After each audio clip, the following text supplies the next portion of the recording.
তো hello everyone, good morning, সুপ্রভাত। তো তোমরা সবাই কেমন আছো? আশা করছি তোমরা সবাই খুব ভালো আছো। আমিও খুব ভালো আছি। আমি শ্রাবণী, চলে এলাম ছোট্ট একটা মিনি ব্লগ নিয়ে। তো আজকের ব্লগটা শুরু করছি রান্নাঘর থেকে। তো সকালবেলা ঘুম থেকে উঠে দাঁত ব্রাশ করেই চা খেয়ে নিয়েছি। চা খেয়ে নেওয়ার পর সকাল সকাল কিন্তু রান্না করতে চলে গেছি। তো আজকে আসছে আমার দাদু দিদা। তো দাদু দিদা আমার বাড়িতে আসতে পারেনি জন্য দাদু আবদার করেছে মার কাছে যে আমি পরে একদিন যাব, গিয়ে খাওয়া দাওয়া করে চলে আসব।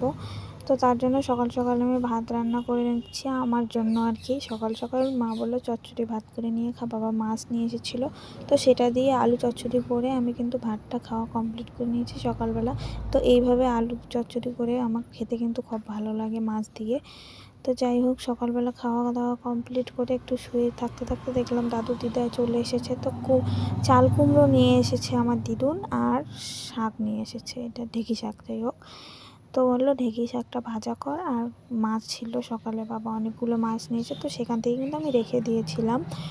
তো তারপর আর কি কুমড়োর ঝোল করে দিলাম মাছ দিয়ে। তো এটা গোলমরিচটা হলো আমার দাদু তো বেশি ঝাল খায় না, আমার দাদুর জন্য আলাদা করে নামিয়ে নিয়ে তারপরে কিন্তু আমরা ঝাল দিয়েছিলাম। তো তারপর দাদু দিদাকে খাবার দিয়ে খাওয়া দাওয়া কমপ্লিট, আমি তো তখনই খেয়েছিলাম। তো খাওয়া দাওয়া কমপ্লিট করে একটু শুয়ে থাকতে থাকতে মা চলে এলো আইসক্রিমে, তো ওটাই খাচ্ছিলাম। তো আজকের ভিডিওটা এইটুকু, ভালো লাগলে লাইক কমেন্ট শেয়ার করে দিও। টাটা।